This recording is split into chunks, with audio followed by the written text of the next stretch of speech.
Kilala ba ninyo si Trillanes? Anong ginawa ng putang ina niya? Di ba nagrebelde? Diyan sa Makati, nagwarawara ng mga baril. Nagmarcha doon, inagaw yung peninsula ng hotel. Nagbarake doon. Pagdating ng pulis, ang mga duwag ng ulol, nagsurrender ka agad. Tapos naging senador, akala mo nagmamakalinis, ang gago. Nagkokolekta yan sa mga malalaking negosyante. May parang yan lang ang abogado na hindi abogado. Abogado may retainer yan. Totoo yan. Ang mga malalaking negosyo. Natatakot sa kanya. Pagkaduwag niyang putang ina, matakot kayo. Pagdating ng pulis, surrender ka agad. Akala ko ba makipagpatayan ka?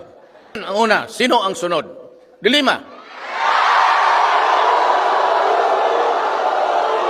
Gusto ako ipatanggal. Anong ginawa? Yan ang tragedy, sabi nga nila. The tragedy is, siya yung Secretary of Justice. Hawak niya yung prisuhan. Siya mismo went into trafficking. No bail yan. Kasi sige sulat, sige mura sa akin. Ayaw pang admitahin. Ng free advertisement ng siya sarili niya. Sabi niya, hindi yan ako. Pero yung aso na palakad-lakad doon sa tabi ng kama, yung aso niya, yung daladala niya kung magpunta siya sa labas. Pagka na lang.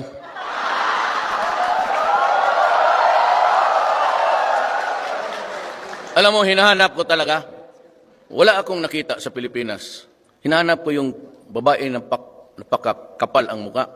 Siya lang. Duterte mo, patay man na o mga drug addict, mga mayor, mga... So, demokrasya man eh. Sige, luto mo siya bo. Pero makita tag usa ka kanto, apatay ka yun.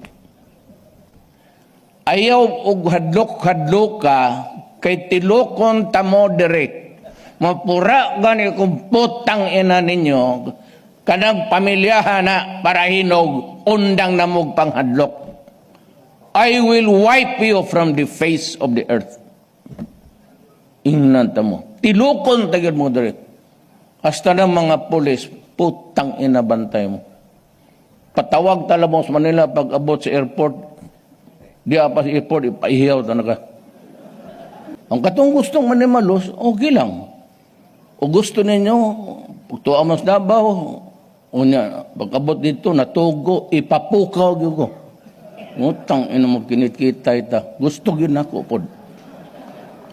Gusto yun kong inkwentrohon po ko ninyo. Anong tanaw na ito asa kutob inyong tinae.